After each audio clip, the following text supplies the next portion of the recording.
What's going on? How you guys doing? My 0 viewers. I'm going to share this around a little bit, get some more views in here. If you're watching, go ahead and share it as well for me. That would be, that's someone lit there. That would be nice. It's super cool of you. Got 3 viewers. All right, so there's a couple of people that are tuned in. So before I get into my my topic of the day, which is I forgot what it was. It was 5 brokers that 5 things you don't know, 5 things brokers don't want carriers to know. Now it's going to be a little bit different than that because I don't oh, there you go, Andrew. It's going to be a little bit different for one, because I ran out of time to finish making this. You know, it's a funny story. So I started this morning. I was all gung-ho like I normally am. Shaved my head, got all ready for work, and sat here. I posted out my loads, and I'm like, okay, what the hell? Why is my phone not ringing? At night, if I'm working or doing something and I don't want to be disturbed, I take my phone off of the call queue, and guess who forgot to put their phone on the call queue? So from 8 o'clock until, I don't know, until I realized, but now you guys hear that because that's someone calling. I took down all the loads, so I don't know how they're calling. 1 second, let me take myself off of the call queue again.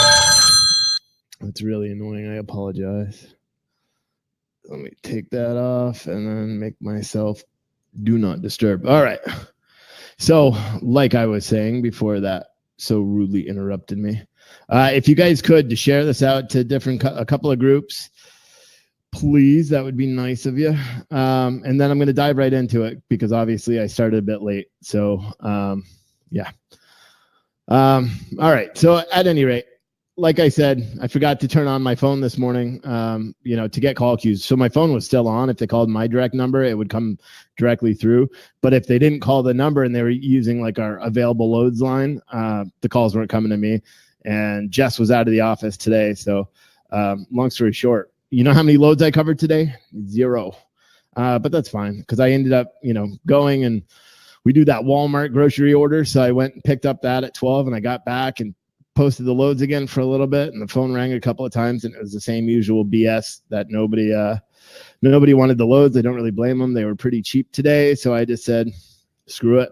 Took them down, started working on other stuff. I'm a big believer in watching videos or listening to music or something while you're working, and that's what I was doing. So I'm going to try to share this to 1 or 2 other groups, and then I'll jump right in it. If I could figure out, I can't work my phone today. But so I got Andrew here. I got Don here. What's going on, guys? I got a couple other people. How you guys doing? How's your day going? While I'm sharing this out, you guys can answer that for me. Possibly, maybe. Or not. But my day is, like I said, I'm all amped up for some reason. It was slow. Frank, nice to see you. No problem. That's why I like doing these videos, is because people are receptive and they care and they want to learn. So without further ado, today's conversation, yeah, I haven't covered any loads today. And frankly, I don't care. I had a good day yesterday. I had a good day Monday. So I don't really care too much about covering loads today because whatever.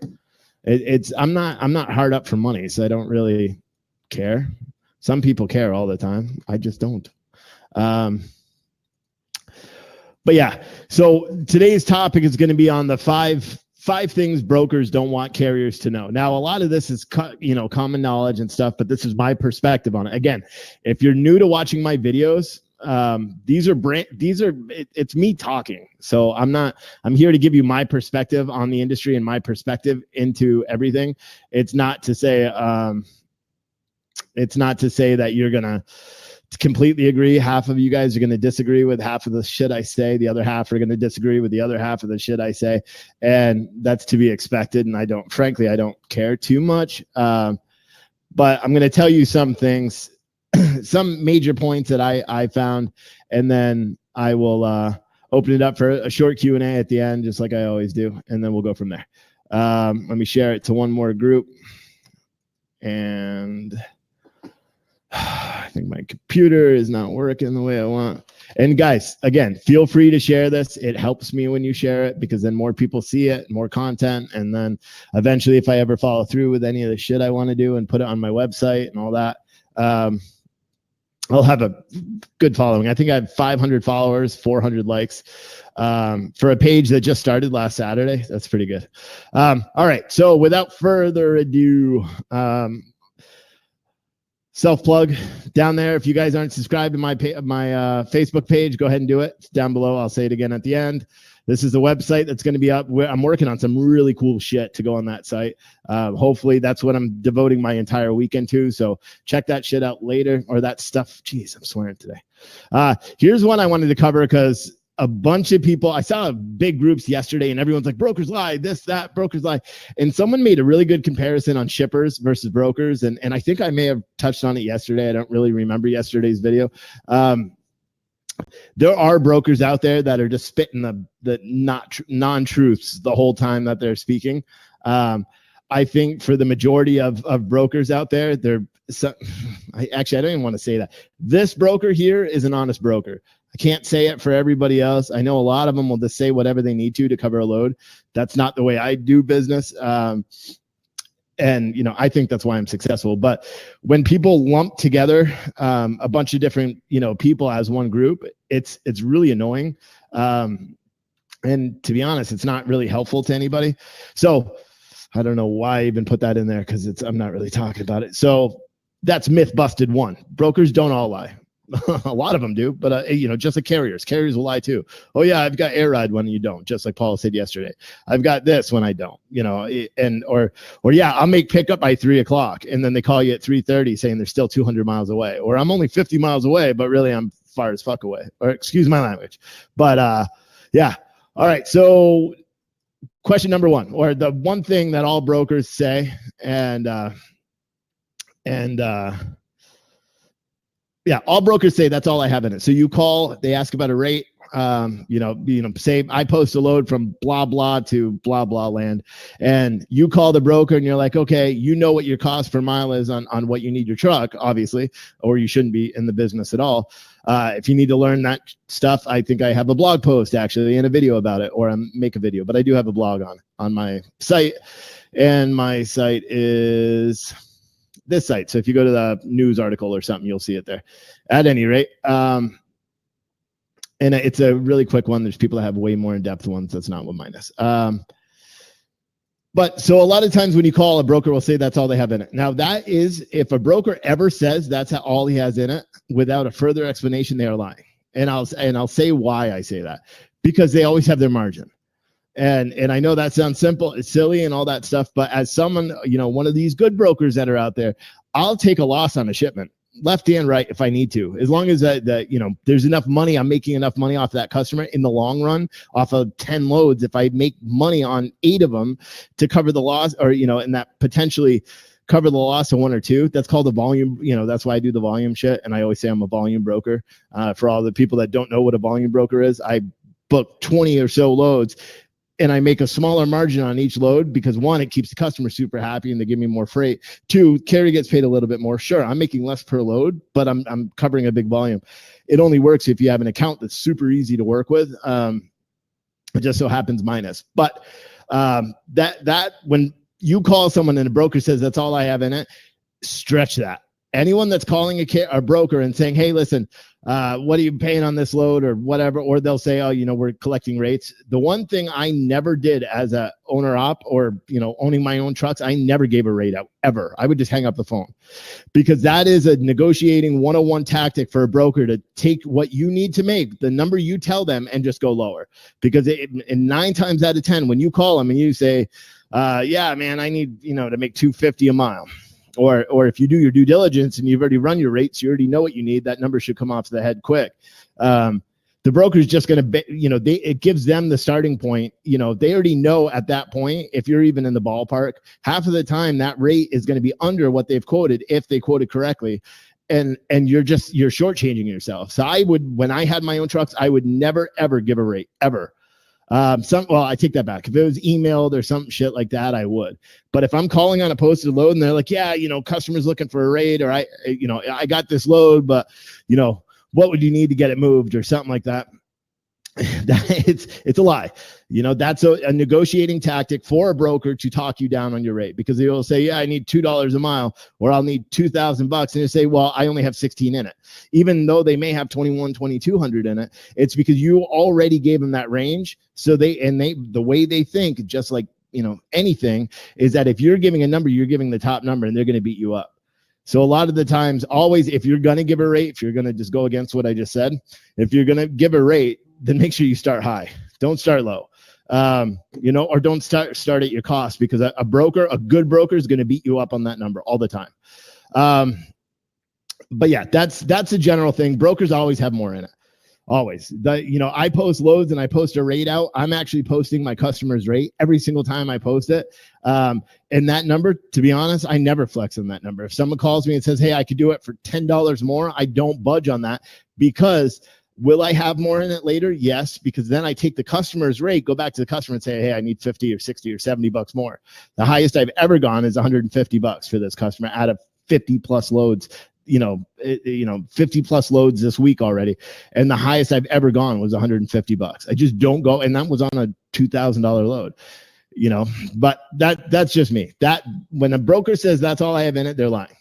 That's my opinion. I am a broker, so I could say that. Here's another one. And a lot of carriers say brokers don't understand truckers. They don't understand what it's like to be in the truck. They don't understand the rates per mile. So here's my 2 cents on that. One, a broker that's a good broker, and who they are. When you talk to them, you could tell, that they have trucks. I was talking to a driver one day. He's driving his hot shot, and I could tell that he had I don't know what the hell it is. It's like a sensor or something going off in his truck, because his brake lights were sending a code to his truck. And so it was making a sensor noise. The only reason I know that is because I drove a truck. And so I ended up talking to him about it. And he's like, hey, I could tell you drove a truck based on that. It's the same thing. To me, I think the best broker makes if it was up to me, any broker that I ever hired would have to go spend time in a truck. And the reason is because you're not going to understand a carrier's perspective unless you're put in it. Now, does that mean all carriers know what the hell they're talking about? You could be on the road for 10 years. If you're dumb as shit, you're not going to learn anything.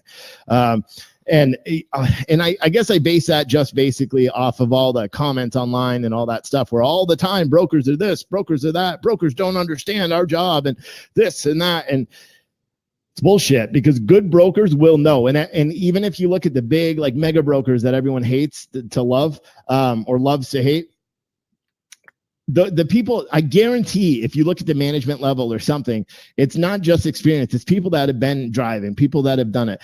I'll give you guys, a real quick rundown of how I do some sales. So today, like I said, I quoted out, when the phones weren't ringing, I had nothing to do. So I ended up quoting out a shit ton of shipments, probably over 100, just giving quotes, just sending my quotes out.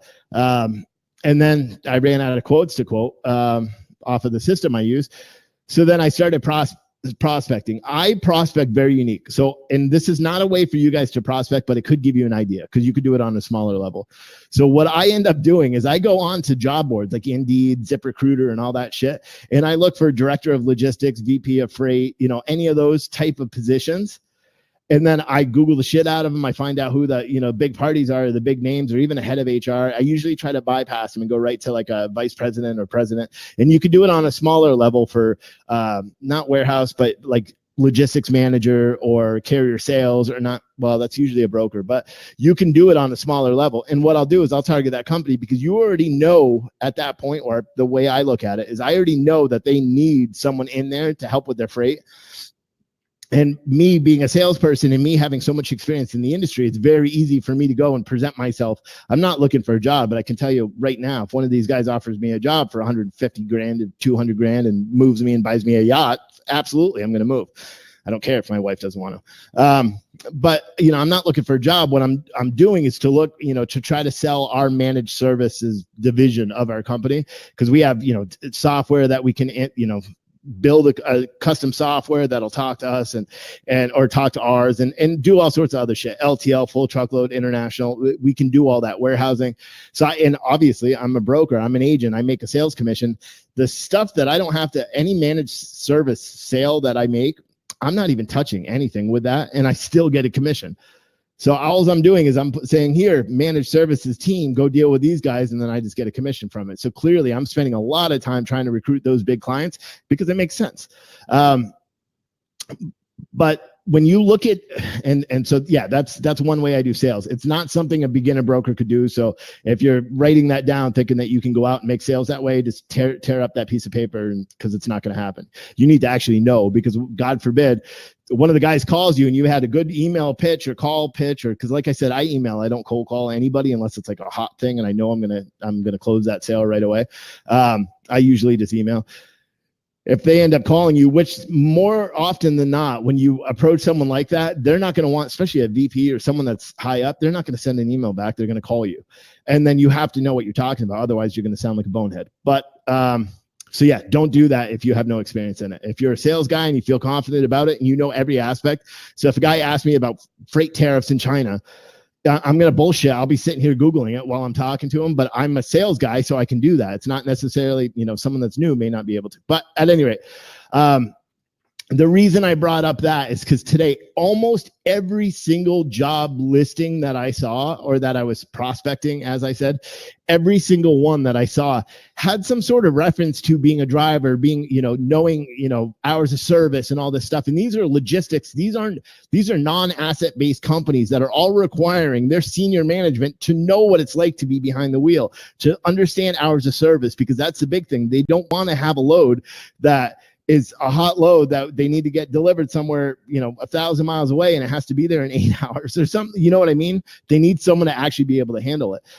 And so they're, and I've noticed that it's a trend that the bigger companies are now trying to target people that have the driving experience or have the knowledge working for a carrier, because I think it makes, and just like I've said before, and I said early in this video, it makes a more rounded broker, in my opinion, someone that's been behind the wheel. I think the best guys are the intelligent guys that drive a truck, not these little guys that are, wearing, Facebook thongs and talking shit to everybody.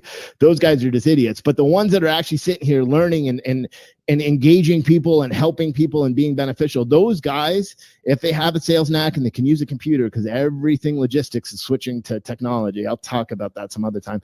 But as long as you can integrate yourself there, you can either go out and dispatch, you can become a broker yourself, you could become a broker agent. There's all sorts of different ways for you to get involved in the industry. And that's why I think it's very important to stress that good brokers, and you know who they are, the brokers that you deal with on a daily basis because you like them and you understand them. They understand truckers. But half of us want to still be driving a truck. If I had my way and I didn't have kids and I make more money as a broker than I did as a driver. I made more money with the fleet, but I'm never, ever do that again. But I make more money now as a broker than I did driving a truck. So I couldn't go back to it with a family and all that shit. But if I didn't have the family and it was just me, I'd be back in a truck right now because I miss it. I miss it all the time. All right, next. Brokers do not listen to carriers. Now, see, this is another misconception, because and again, these are opinions. It's me. I'm a broker. So there's 40 people watching right now. So if you guys have never watched one of my videos, I'm super opinionated, if you can't tell, super energetic at 2:30 because I'm thinking about going to the gym. Yeah.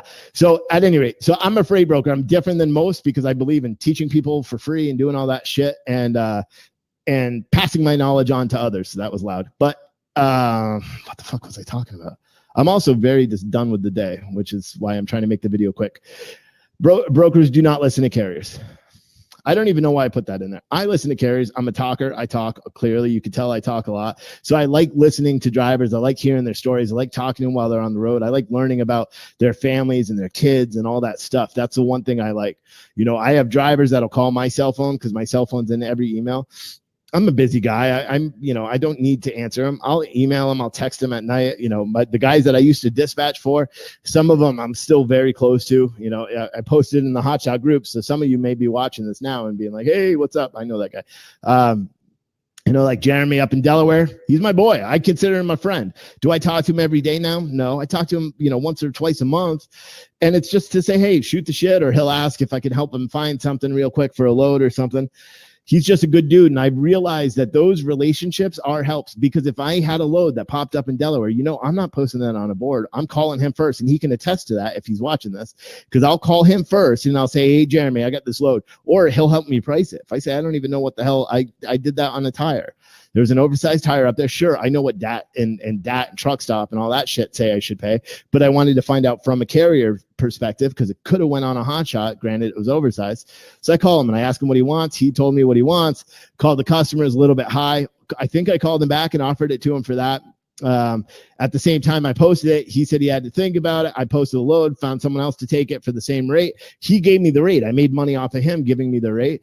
And he's fine, but I've helped him get to Texas. I've had oddball shipments that are one-offs where, he was going to fly out to Arizona and drive a truck for some guy, or from Pennsylvania to Arizona. And there's all sorts of different things. And I think relationships are key. And I wouldn't have built the relationships I have if I didn't listen to my brokers. And there's a couple of other brokers that'll make videos once in a while, and a couple of guys that drive trucks that make videos and say those relationships are very important, and you can't have those relationships unless you're listening to your drivers and your carriers. That's just my opinion. Now, if you're dealing with some of the big box guys, they're not going to know you from a Jack in the Box. You're covering 50, 60, 70 loads a day. They're not going to be able to pay attention. I've talked to drivers where I call and I'm like, hey, what's going on, man? Yeah, you pick up, great. And they're quick as shit to get me off the phone. I'll sit there and talk all day, but that's just me. It's just my personality. It's not to say everyone else is going to do it. All right, next subject. Brokers rely on you. So this is something that I can't believe that this doesn't dawn on people more. As me, my livelihood completely and utterly depends on the carrier. And that sounds silly, oh yeah, it's customers and this, but I can go out and get 5 million customers. If I can't get a damn truck to pull my own load, then I'm not going to be able to do it. And trust me, that happened. I opened my own brokerage. I had all the same resources I have now. Well, no, I had all the same characteristics that I do now. I'm fucking awesome. I'm good at sales. I'm, incredible looking. Not that matters to truck drivers. But I'm able to close. I had all that, except the only thing I didn't have was the connections with the carriers or the buying power to be able to set up a brokerage that worked. And what ended up happening is I'm trying to pay carriers on time. I'm missing carrier payments. I'm missing invoicing customers for weeks because I'm too busy.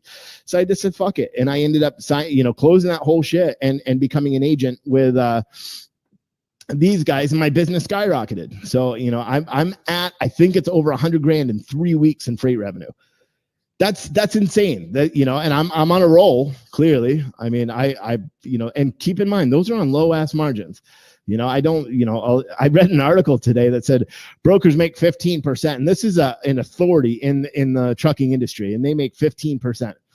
Yeah, no, I don't think all brokers do. In LTL, yeah, that's different. It's just like partials. You're going to make a higher profit margin, as you guys as truckers are going to make a higher profit running a load of partials than you were running a dry van. It's just common economics, whatever, because you can cube out your truck.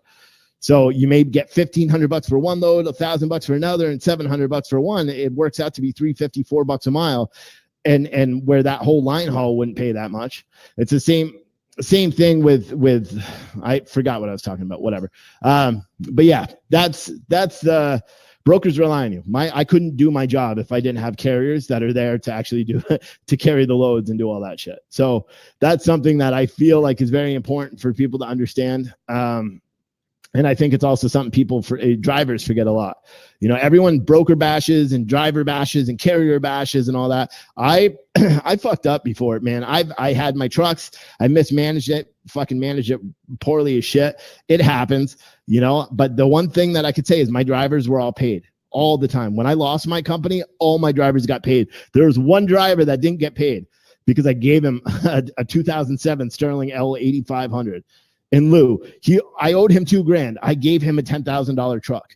His name is Anthony. He lives in Jersey. I'll give you his number if you want to verify that. And that's because that's the one thing I did. And you know what I did after that company was gone? I took the rest of the money after all my drivers and my payroll and my company were paid. I bought I forgot what it was. It was a Ford 350 single wheel. And then I bought a 30-foot gooseneck trailer. And I ran that sucker as an illegal hotshot all over the country. I know, I didn't get stopped by DOT, so you can't blame you're getting stopped by me running illegal. But I had to do what I had to do. I had a family to provide, and I was trying to pay the bills that I was in debt. So I was trying to build up everything. But long story short, I think I'm an honest guy. I've clearly been, behind the wheel. I had my own trucks. I have everything. So I think that makes me a little bit unique in saying, but it also gives me a really keen understanding on what a driver does every day. And I really wish, like I said, I think it goes back to this point, number 3. I really do wish that every broker, as a requirement to become a broker, had to spend some time in a truck. Does it mean that they're going to be great? No. But I think that, they're not, like I said, some of you guys would be great brokers. Some of you guys are great truckers. The other half suck. And you know who you are. But that's the point of it. Some brokers are good, some are bad, and the problem is that when everyone lumps them as a group and says, oh, brokers suck and brokers all lie and brokers don't care and brokers don't pay attention and broker this and broker that, brokers are the ones who are getting you your livelihood as well. So it's weird because we need you in order to do our job, and you need us to do your job, unless you have direct shippers because you're actually smart and got your own shippers. But that's it. And the 5th point, I ran out of time. So check out my website, which is the Facebook group is right here, Facebook, freightbrokerlive.com. And then that's Facebook, Freight Broker Live, blah, blah, blah. So go to that page, like it. Anyone has never seen my videos, I normally do not talk this fast. I'm all amped up for some reason. But go ahead and like that page. And I make new videos all the time. I do blogs. I do, podcasts. I do all sorts of shit. I do QAs, so you can talk to me and ask me questions about what it's like to be so fucking awesome. And about the industry and shit like that. So let's go to the questions. Anyone have questions? I don't see any questions. So I'm just going to pause and stare at this camera awkwardly until I see some questions. No, I'm just kidding. Yeah, that's basically it. I'll talk about my website until you guys start asking some questions. So my website, which is going to be, it's freightbrokerlive.com, which is down here. Boom, boom, boom. So if you go to that website, like I said, I'm working out deals with factoring companies and everything. And I'm not just going to them saying, hey, listen, I want to be a referral partner. Give me your rates. I'm going to them and saying, listen, I want to be able to offer something unique to drivers, to carriers, to brokers, to people that are looking to start and provide a news, that's the way I envision it, that it's going to be a news site like FreightWaves, but better, without all the, rate talk, because that stuff, I don't want to, if they're watching this, you guys are awesome. I read it all the time, but sometimes, they release the hours of service, like press articles today on, because the new regs are proposed or whatever. And they just threw out a number, 231 million in potential savings. And I understand that they use some economics and all that crap behind it to get that number. But to me, that number's bullshit. And it made me not really have a lot of it. I didn't read the article, and I read a whole ton of all the other articles that all said the same thing over and over. Stephen Gregory said, appreciate you doing this. No problem, buddy. Nice stash. Anthony Fowler said, how difficult is it to start a broker company? It's not hard. It's easier than starting a motor carrier, and it's the same process. You go and do the FMCSA, blah, blah, blah, pay the $300, pay the $72 for the UCR, get your SCAT code if you really want it down the line, which you should. And then what else do you, BOC 3. So all in all, it'll spend you outside of the bond. It'll spend you, it'll cost you like $400 to get your bond, to get your brokerage authority. And then the only other thing you need to do is buy a bond, get the bond file, and wait 28 days. And then boom, you're a broker. There's a lot more to it. And so I'm not going to go back into all that. There's sales and all that. You have to be able to market yourself in order to be able to have any business. Otherwise, you're just going to be like any other Joe Blow who puts his money first without actually paying attention. Now, if you're a sales guy and you have clients and you're going to do well, like if you're a carrier, for example, and you already have a book of business because you were running shit on their trucks and they keep giving you the overflow freight, and you're doing the right thing and saying, hey, listen, I only have 3 trucks. Yes. Well, I'll answer that in a second. I only have 3 trucks, but I can't handle these 50 loads you're giving me a day. Now, at that point, when you become that carrier that you have an overflow of freight and you're getting it from a direct shipper, not some third-party broker or something like that, that's where you can have the conversation with your spouse or with your wall, or stare in the mirror and talk to yourself and decide whether or not you even want to jump in there. Because there's a couple of things. One, if you're factoring as a carrier and you set up a new company, you have to do 2 things. One, the company can't be in your name, otherwise the UCC is going to carry over, but you can easily get with your factoring company and have them, deal with the factoring side of your brokerage. You won't be able to open a new factoring account with somebody else to try to get a better rate. You're kind of stuck in the contract on your carrier side. But that's something else. You could put it in your wife's name, and that, unless your wife signed your UCC docs, and then you're screwed there too. Your address can't match. So like if you're a carrier, your address can't match, your phone number can't match. They'll all be able to see that when they do insurance, and they'll end up dropping your carrier insurance because they don't want you doing that. And then mingling the freight back and forth, it's kind of a pain in the ass. But if you have an overflow, so like for example, Paul, or maybe I should call him Mike, you know why. But so say Paul goes and knocks on the door and he gets a shipper, and the shipper gives him, like you said, he's got the engine on the back or whatever the hell it was, a generator, school bus, whatever. And they say, okay, listen, I know who that person is. So that's a broker, but imagine it was a direct shipper and he's trying to cultivate a relationship with him. And they say, listen, I know you got 40 trucks. How can I go and get, how can you cover these other loads? I know carriers that have started brokerages and didn't even have the money. And they ended up talking to the shipper and saying, listen, I can handle everything, but I need to get a broker bond and all that stuff, and I don't have the money. I know 4 or 5 carriers who's the shipper paid for everything, paid for the bond, paid for everything. I also know 4 or 5 shippers that stole the idea from the carrier and did it themselves, because for some reason a shipper gets their own bond and then they get on the boards and move freight that way, even though they could do it anyway, but they don't. But yeah. If you're a carrier and you have an overflow freight, then you have a reason for starting a brokerage. But if you're someone that just says, hey, I want to be a broker because I can make a bunch of money real fast, it's not that easy. And unless you have a customer base, I don't even suggest you go and spend all the money, because you're just, for one, you won't be able to cover your freight. Just like a new carrier has a hard time finding freight, new brokers aren't going to cover shit for like a year.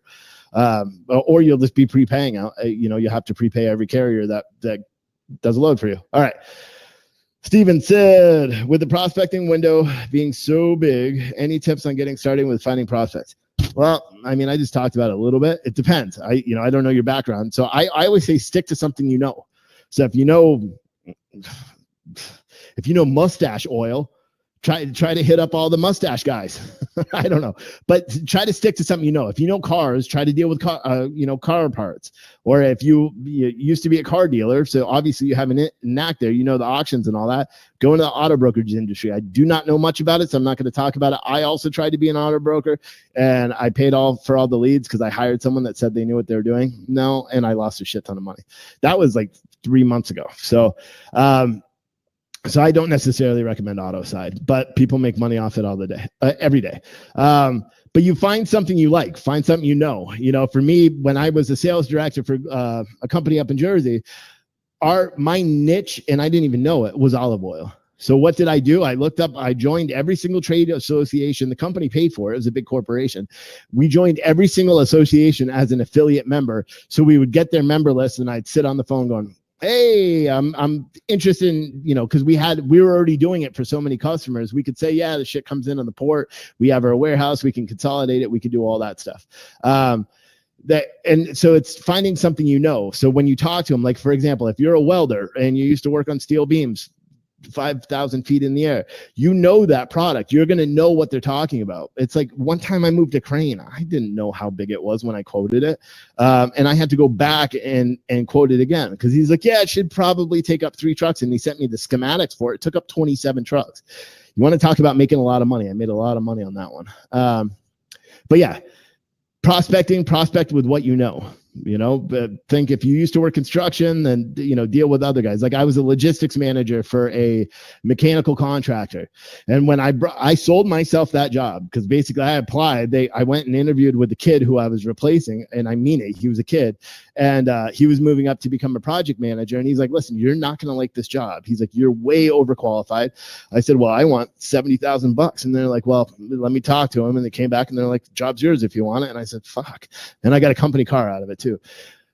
But the job sucked. But you know what I ended up learning a lot about the industry and reading all and finding out all the parts. And I realized that all these guys, all these mechanical contractors, they're the ones who build the AC units and the boilers and all that stuff in the big buildings. What they're doing is the freight when they buy, so say they buy a big AC unit or something that's, $15,000, they're just allowing the shipper, they're including that freight charge as a line item for the invoice, and so they're spending it. Long story short, I ended up saving that company a shit ton of money. And then when I left that company, I ended up going back and calling everyone they worked with and getting those people as customers too. And all I would say is I used to work with, company A over here as their logistics manager. And I saved them this much money by not using the manufacturer's shipping cost, but by saying I'll handle the freight and making a lot more money. And so you have to find your niche, or however the fuck you say that. Stephen Gregory. Next, Autumn Moat said, I live in Florida and trying to get in the business, would like some pointers. Well, I just gave you some. That was blunt. I don't know what other pointers you want. You got to be a little bit more descriptive than that. Contingent cargo insurance, would it hurt not to have it starting out? No, but it's so cheap. Why wouldn't you get it? If you already have the money and you're looking to do it, it's going to hurt you when you go up to a customer and you're like, hey, this is Chris Hill Sr. with Chris's Freight Brokerage, and I'm super awesome and I can handle all your freight. And they say, all right, yeah, we'll give you 5 loads. Just send over your insurance certificate. And you go, because I didn't pay whatever it is. It's like $1,000 a year. It's not expensive. But yeah. So yeah, I would get it if I were you. If you have customers, if you can't afford it, if you're one of those guys that are saying, okay, it's $400 for this, and then I'm going to have like $6,000 to be able to pay guys, and it's not for you. You got to save up more money. Even if you're brokering or even if you're factoring, you can't start with no money. For one, you need money to live off of, because no matter what your factoring agreement is, you're not going to get paid what you think you're going to get paid right away. It's the way factoring works. So you need money. Everyone says 20,000, I think, is a good number for being a broker if you're factoring. If you're not factoring, you need like $250,000 if you're going to be a big broker. If not more than that. I think, like I said, 3 weeks, I'm at 87,000. Can you imagine if I had to pay out $87,000 and had to manage that and deal with all those loads? I couldn't handle the paperwork on booking 3 or 4 loads myself through my brokerage. I didn't have this big customer then. I couldn't handle the account. So as soon as I signed up with Trinity, I ended up calling these guys and said, hey, listen, you ready? Let's go. And I got the business. But yeah, that's that. I skipped one. I'll come back to you. Mariella Martinez said, can a broker get sued if there's a fatal accident? Yes, I'm not a lawyer. That's all I'm going to talk about. I don't know. Yes, they can get sued. I don't know what would happen. So I'm not even going to get into that. But yeah, they can get sued. That's why you have contingent insurance and all that stuff and blah, blah, blah.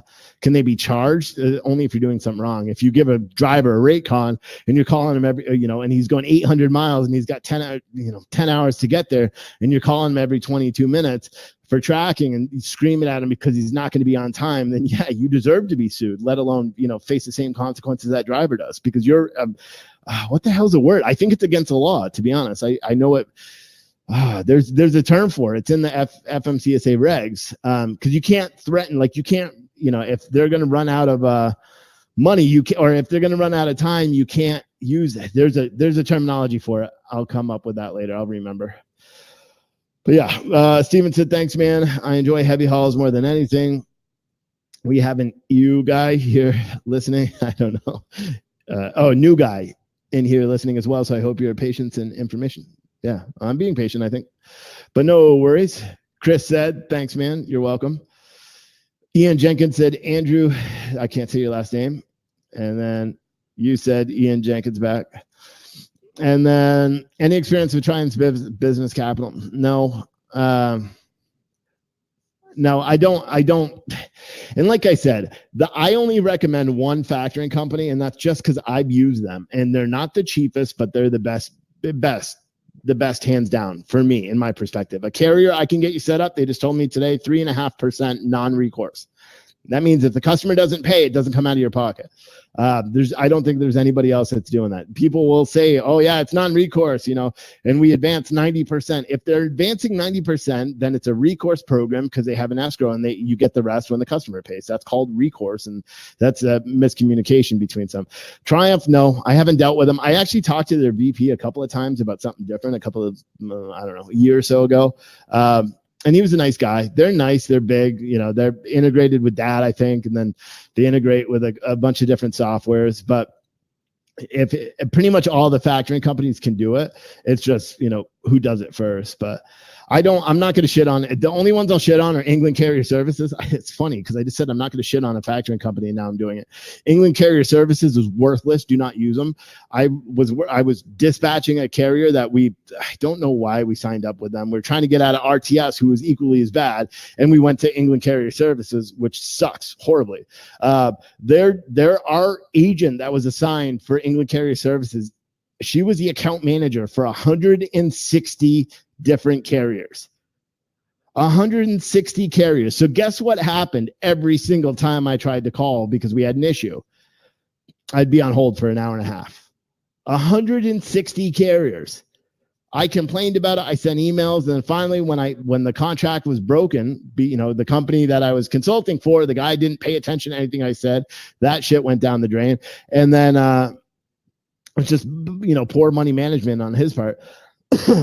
And the company went down. So England Carrier Services called, and I think that they're a huge part in it because they were, he was on a recourse program.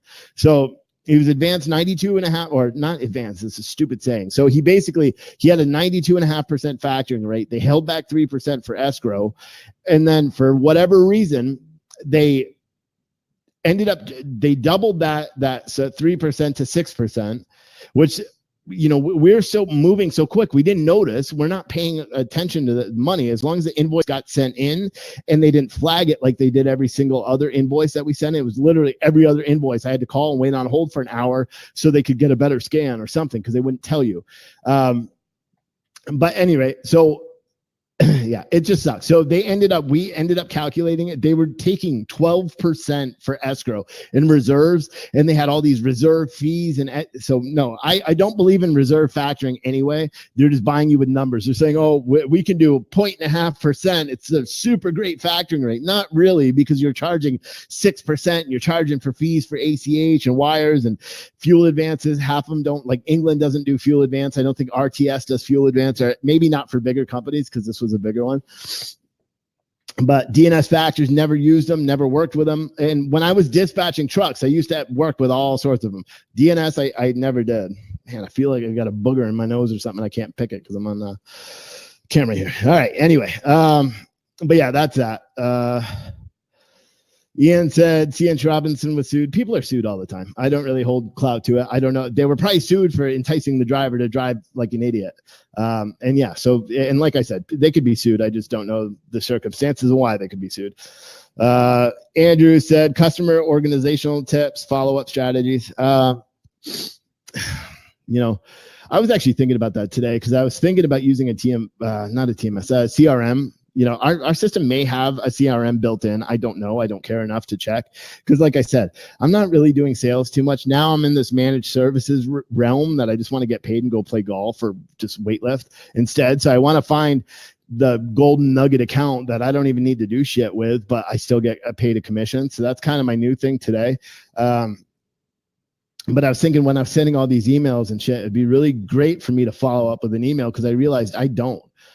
So I'll send an email with a quote and I won't even hear about it until a new request for a quote comes up and I'll go. I don't reply back to the emails and say, oh, did I miss that quote? That's just me. It's the way I do it. I'm busy and I'm high strung and I micromanage shit. So what I was trying to do is figure out, actually, no, the thought crossed my head to use a CRM system to manage, these accounts that I'm going after and keep notes and all that. And then I said, fuck it. I don't want to. I don't care. It's too much setup. I don't feel like dealing with it. Maybe someday, I know if I ever rejoin the corporate world, which I hope to hell I never do. But like I said, that $1 million company comes and says, hey, I'm going to give you $200,000 to come manage my logistics department. Guess who's gone and not making videos anymore? Me. That's how you'll know. I'll make a I'm rich video. But yeah, I make plenty of money now. So the only way I would probably ever go work for somebody else is, one, if they were paying me a stupid amount of money, or second, it was a startup or something where I could, as I like to say, leave my mark.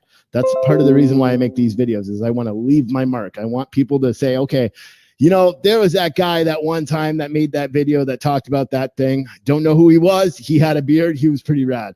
I want to leave that kind of mark. But that's that. So yeah, because Ed asked DNS factors, Ed with the baby face there. I have no idea. Don't use them.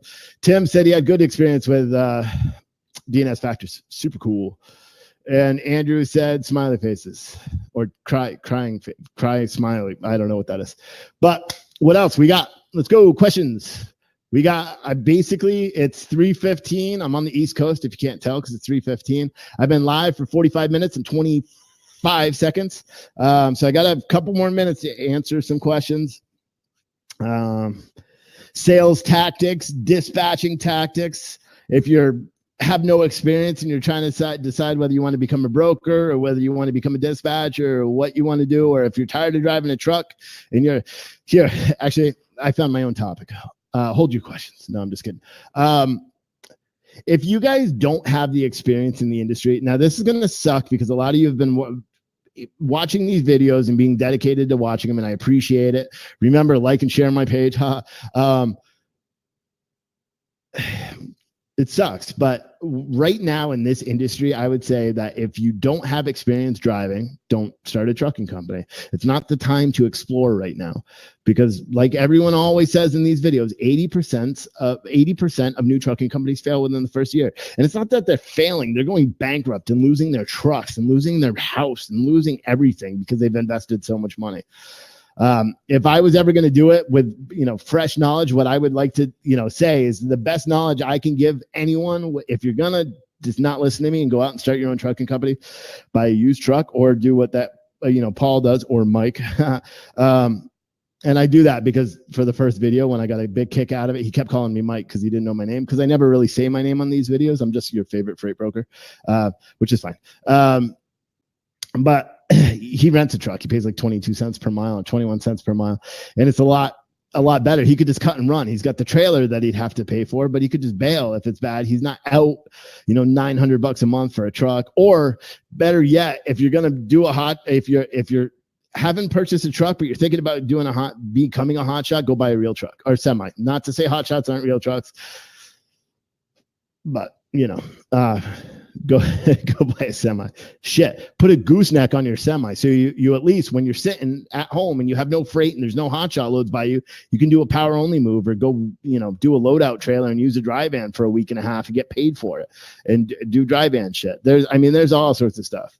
But yeah, I don't recommend anyone start a trucking company right now, nor do I recommend anybody, unless you're a driver who's been driving for years, you've self-dispatched yourself for years, the load boards, you already got connections with brokers at that point, but you don't want a broker because brokers all suck ass.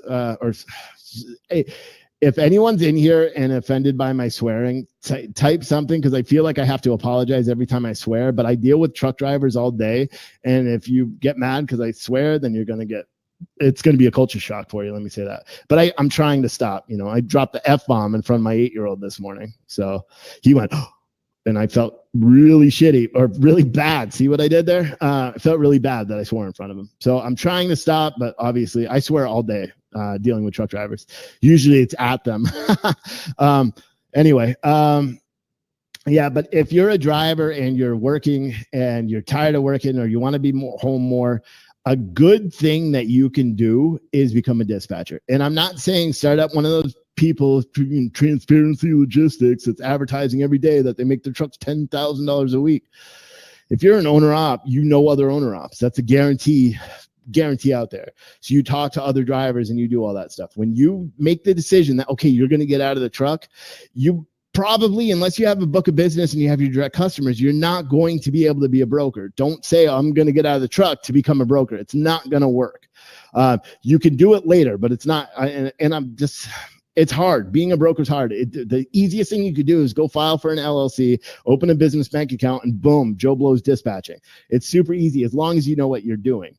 I want to impress that you shouldn't, like the people that are coming out and, flip burgers at Burger King or something, or have no real experience other than watching Facebook or YouTube or, podcasts about the industry. You don't have the industry experience to be an effective dispatcher or an effective broker. And you don't. Maybe the broker side you can get away with because you have time to learn, as long as you got money to float your personal incomes while you're doing it. But dispatching, you literally are holding the livelihoods of the guy you're dispatching in your hands. And I can tell you, for me, when I would have a bad day or I would be sick as a dog, I would still have to dispatch the trucks because they were still empty. And the worst thing is when I would go on vacation with my family or something like that, I would either have to try to pre-book the trucks or just, work on vacation, because these trucks can't just stop because I'm on vacation. They had to be loaded, and so you have an obligation. And that's something for you guys anyone that's thinking about starting a dispatching company, that's something you really have to pay attention to. And because otherwise you're going to screw over the drivers and just become one of the other bullshit dispatchers out there that all the drivers love to complain about. Do you know who doesn't complain about dispatchers? The ones that don't have time to get on Facebook because they're hauling so much freight all over the place. Those are the ones who don't, and I could tell you, how many owner ops are out there. So there's a lot of people dispatching, and you get some good guys, you get some bad ones, you just don't dispatch unless you know what you're doing. And that's a good career for someone that's been out on the road for 20 years. Their, back hurts from driving and sitting and, chain and unchain, or you fall off the truck and you got a bad leg. Dispatching is a good career for you, as long as you have those resources and you have the ability. You don't even need to be computer savvy. You know what I mean? And you can make so much money dispatching that you could hire some girl to do all the carrier packets, and you just do what you're good at and dispatch on the load boards. But again, I want to stress, because I see that the count is going up for the people that are viewing. So I want to stress again that if you are thinking about starting your own dispatching company, if you don't have experience, don't do it, because there's a word for it. You're mucking up the industry. There's too many dispatchers out there that are just full of shit. And that's my opinion, and that's the whole reason why. And I blame them for ruining my dispatch company, because everyone could do better. And then you got the idiots that are advertising $7,000 to $10,000 a week. And it's just, it may be true, but I don't know how. If you're dispatching trucks and they're happy making $7,000 to $10,000 per week, why are you still online advertising that you need more trucks and then not answering anyone who asks you that question? That's just my curiosity. Andrew asked, best way to approach new prospects as a broker. I think we already talked about that. You may have walked away for that one, but I'm not going to do that. Every broker swears. Yeah, everybody swears in the trucking industry. It's an industry thing, I think. We all swear a lot. That's the thing. You could be talking to a woman. You could be talking to a guy. You could be talking to the other one. And everyone swears. And that's a good part about the industry, but it's bad when you get off the phone and your wife's like, how was your day? And you're like, I booked 6 fucking loads today. Woo! Or something like that. And then she's like, what the hell? Because she's a teacher and she has to be all pressed for her students. Anyway, Colleen did whatever face that is. I'm guessing mad, angry face, whatever. Cool. Brandon Stafford said they're in the wrong industry if they can't handle the F-bomb. Yep, that's true. He said 24/7 if you're going to dispatch. See, I think he meant dispatch, but I think is you should have put an H in there, because a lot of dispatchers, that's how they're viewing it, is dispatching, and because they don't know what the hell they're doing. And a lot of them, I've had drivers, when I was dispatching, I would take, because like I said, the way I dispatch was way different than anyone else. I did it with the same veracity or whatever that I do all these videos with, and how I broker and all that stuff. but I would interview every carrier that I worked with. You know, and I tried to switch it up when I was doing the Find Me Freight thing and the tipping system. I did a little bit different. But normally when I was doing the one-on-one dispatching and shit, I tried to talk to every single driver because I'm not going to want to work with someone if they don't want to work with me, and vice versa. I would talk to some drivers that are just bad, and then or other drivers, and they would be like, yeah, you know, I use this dispatcher. She's really good if you catch her between like 10 and like 1, because other than that, she's got the screaming baby and she's got dogs running, and then her kids have sports or her kids have Girl Scouts. And I heard a lot of people say almost the same scenario. And I'm like, okay, there must be a lot of there must be a busy lady because she's dispatching 15 trucks. But no, it's just the same system. It's a great job to work from home if you're resourceful. Because you can have your kids there and all that stuff, but it's a pain in the ass. You have to be good at it. That's essentially it. You have to be good. You have to be attentive and realize that those trucks do rely on you. So if a driver calls you, I had drivers that would call me at 2:00 in the morning. I loaned money to drivers that pay me to dispatch. Go figure. You know, but I did that because, like I said, I became friends with people. I did everything I could to try to make them, you know, better. I would send money in the middle of the night because their account, something was wrong with their account and they couldn't do it. So I'd go Walmart and money. You know, it's yeah, Kevin, yeah. All right. So disagree with the F-bomb, use it in a neutral conversation.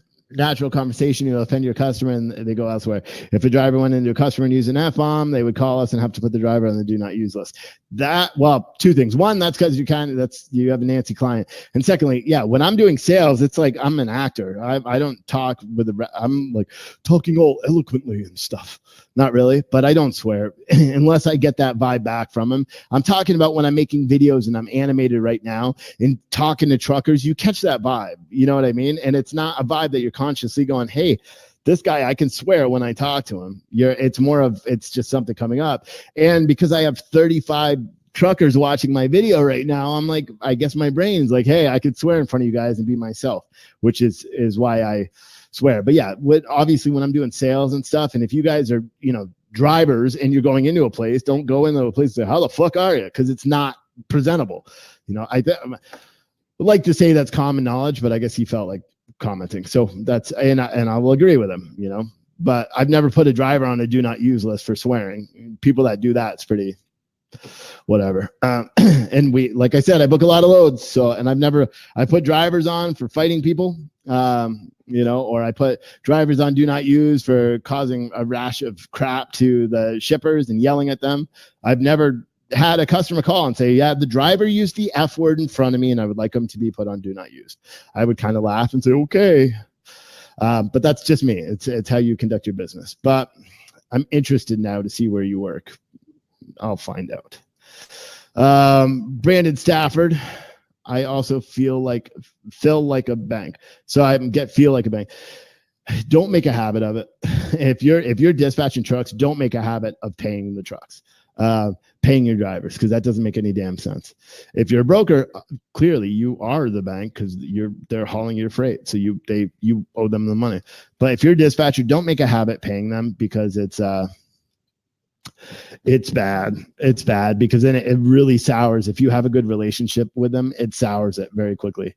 And vice versa. You know, I've had people pay advance or invoices in advance to help me out. Cause like I said, I would talk to these guys like friends. And so if money was tight one week, I talked to them and they'd be like, oh, I'll pay my week in advance. Or what I would do a lot is discount them. And you're leveraging yourself. You know what I mean? And you don't want to make yourself vulnerable. And you tarnish your relationship. So I would never, ever, I learned, like when I have to chase down money from money that I loaned to someone that already owed me money and I have to chase down all the money, it makes you feel like an ass. Anderson, I did. Yeah. Cause I saw Kevin's. Hold on. Here you go, Anderson. You say it's a good career for someone who's tired of driving. Then you say, if you're thinking about starting a dispatching company, don't do it. Make it plain. No, I think I said that pretty clear. Because what I said is it's a good career for someone who is tired of driving, getting out of the truck, that already is self-booking themselves in the truck, knows how to use a load board, already has the trucker, knows what it's like to be a trucker, can figure out transit times to figure out all that stuff. Those are the people that make good dispatchers. The guys that are coming out and being like, hey, guess what? I am going to be your new dispatcher, and have no experience in the industry, have never seen a load board, have to use your MC number to get a load board. Any official dispatcher doesn't have to use any carrier MC to get a load board. They know how to do it already. Shit, most of them have their own trucks. The real good ones already have their own trucks that they're dispatching as well. Just make sure it's a different type of truck. I learned that too. You don't have a guy dispatching one truck that, hot shots, and dispatching other hot shots, because what happens if both of your trucks are in the same location? He's going to load his truck first.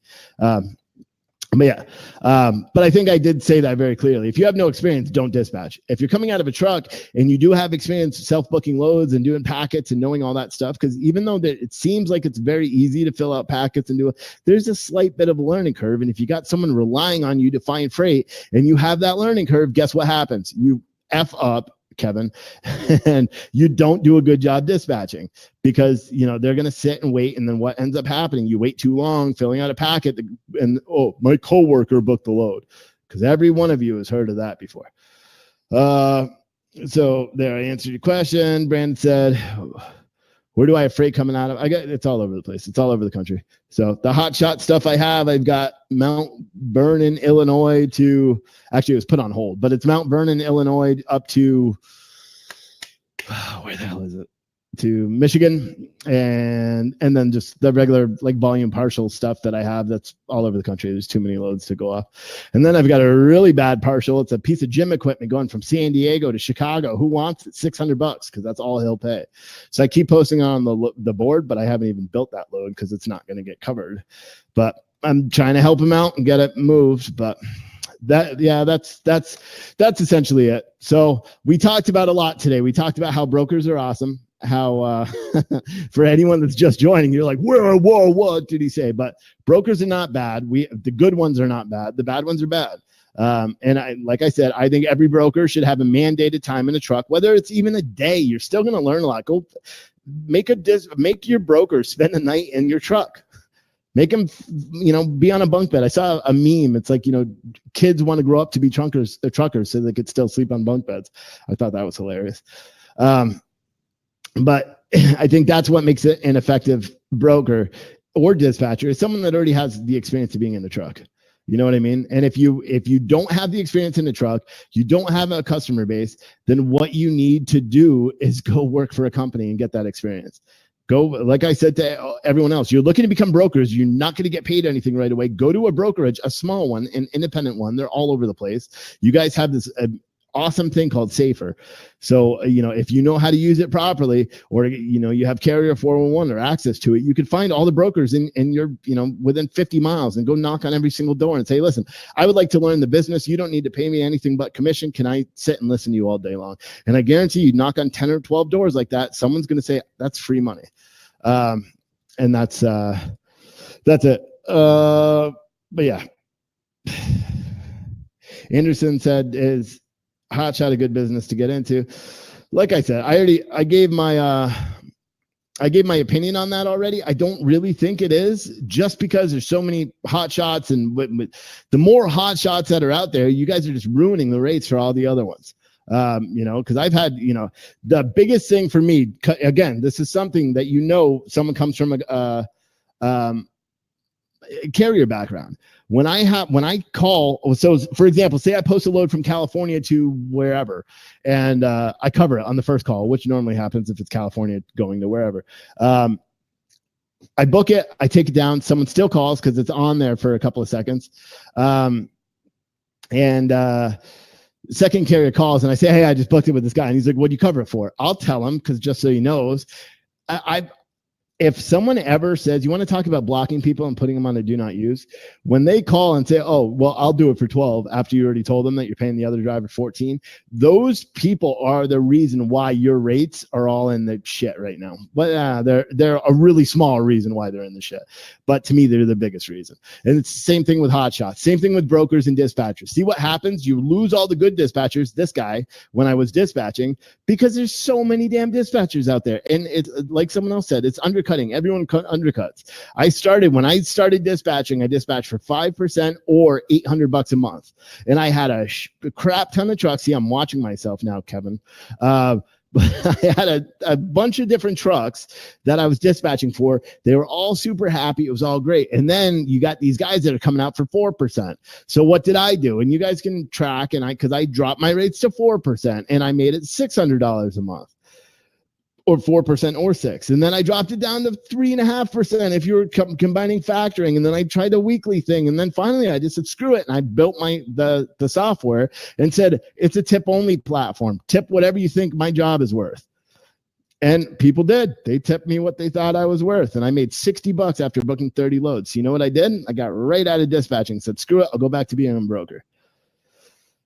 That's what happened, though, because every other dispatcher came out and they start undercutting everybody. And look at the owner ops that have been around for a year. If you ask them how many dispatchers they've used, you're going to get a handful that said, no, I got lucky. Well, you'll get a handful that say I dispatched myself, which half the time they're not even telling the truth because they're using someone else to do paperwork. They're still dispatching by definition. Or you'll have half that say, oh, I had one driver. And then you'll have, huge amount that are like, oh, no, I switch every 2 months. The rates suck. Can't find me loads. I sit for a 4-day weekend, blah, blah, blah, which is understandable. But that's the problem is you have so many different people. I'm hesitant now. Like, if I get someone that has like a dispatch in their email at all, I call the number on Safer to verify that person's even booking this authority and all that stuff. And I hope anyone that's an active broker, I hope you guys are doing the same thing. Because that's the one thing, if you're anyone that's an active broker or looking to become a broker, Carrier 411, I don't get paid anything to refer them. They are your best friend because you search everybody. It shows all their Safer data right there. It shows freight guard reports. It shows inspections. It shows everything. And I check and I call and verify that number. The few times I've given fuel advances, it's only to that number that's on Carrier 411. I don't, if a driver calls me from a Chicago area code to book something and then I look up Safer and they're from Dallas, I'm going to call that number on Safer to verify that person in Chicago has the authority to book a load. And if they do not have the authority to book a load, then I'm not booking them the load. And that's it. You guys heard yesterday's video where I was qualifying a carrier on 401, found out their freight guard reports out the butt, and I wouldn't even give them the load. And the guy yelled at me and hung up. That's just the way it happens. So do your due diligence, become a good broker. Here's a couple more questions. Kevin said, whoops, where'd he go? Good show today. We'll be back on your next podcast. Cool. Yeah, just like my page. And what I normally do is like 15 minutes before I send out something, letting you guys know I'm going to go live. And that way lots of people can tune in. And you learn a lot. Obviously, I try to do the best. The website, it'll have all this shit that's going to be under the resources tab, which I'm building. So it's not on the website now. And again, the website is right here. Hopefully this weekend I'll finish it. All the stuff that'll be under the resources tab, hopefully the majority of them will have discounts for you, but I get paid. I get paid a commission if you click on and stuff. And that's to help me, do all this stuff. And like I said, my only recommendation, I'm going to say, whatever my Freight Broker Live's recommendation for factoring is OTR. That's the only one I'll ever recommend. I'll have the listings for other ones, but OTR is the only one I know intimately enough that I could say, hey, I put my name behind it. All the other ones I'll list, and sure, I'm going to get pricing and all that so I can offer great discounts to you guys. But yeah, so go out and check out that site. All right, let's go back to some of these comments real quick so I can end this. Manish Sharma said, do you think rates will go high for van? Yeah, I mean, they're going to. It's fall. So that answers the question. I mean, they're going to go as high as they do every year. Maybe not last year. Last year they were higher, but I don't know. I'm hoping. I'm just like everybody else. I'm hoping because I hope from my perspective, I'm a broker. So I'm hoping that the rates go up because that way I can pay carriers more. And in theory, hopefully I can make a little bit more. So instead of doing my really small margin, I may up it a little bit as long as the carrier is getting paid fair. One of the reasons why I do such a low margin now is because the carrier isn't getting paid shit. And I can't go back to the customer and say, listen, I know you only want to pay $1,800. And I know that's where all the indicators are telling you the rate's paying, but that's not really what the lane pays. Well, if that's what all the other drivers are taking and giving all the indicators that that's what the rate is, guess what? That's the rate. Economics. Who likes it? Eric said, is it best to get your own authority and lease onto the company? I don't know. It depends. If you're go get her, go, get your own authority. If you are not a go-getter, go lease on. I don't know. It's simplicity of doing it. So the leasing, though, you got to be really careful because there's a lot of companies that are just greedy and shady, and you got to be careful. Know your percentages and all that stuff. Make sure you don't. Yeah, I mean, to me, if I was ever going to do it, I would just, I take that back because the insurance is so crazy now when you file for an authority. It's so nuts for a new venture because 80% of new ventures close in a year. Go figure.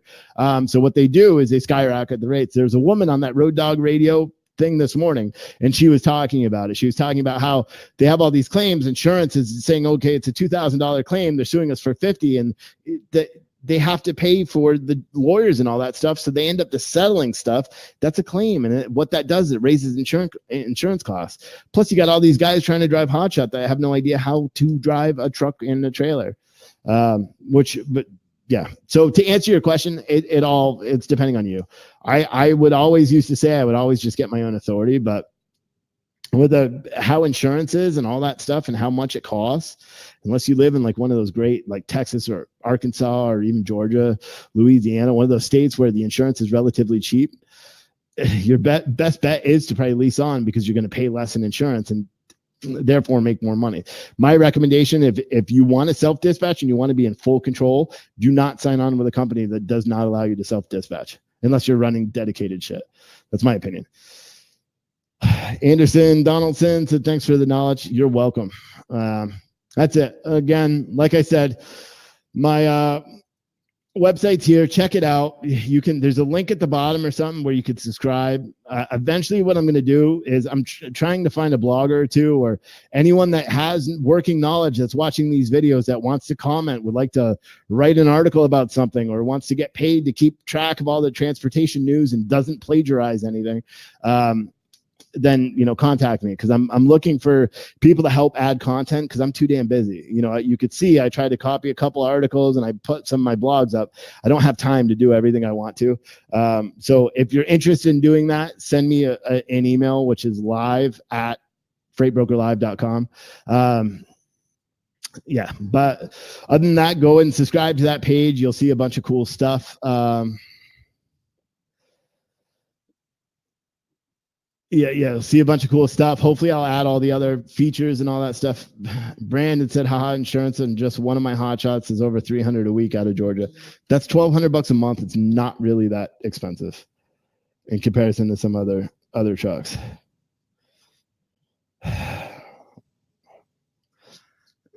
And we're not moving cars, so I don't know why she's dispatching cars, but whatever. But yeah, that's it. So toodaloo. See you later. I said toodaloo. Bye.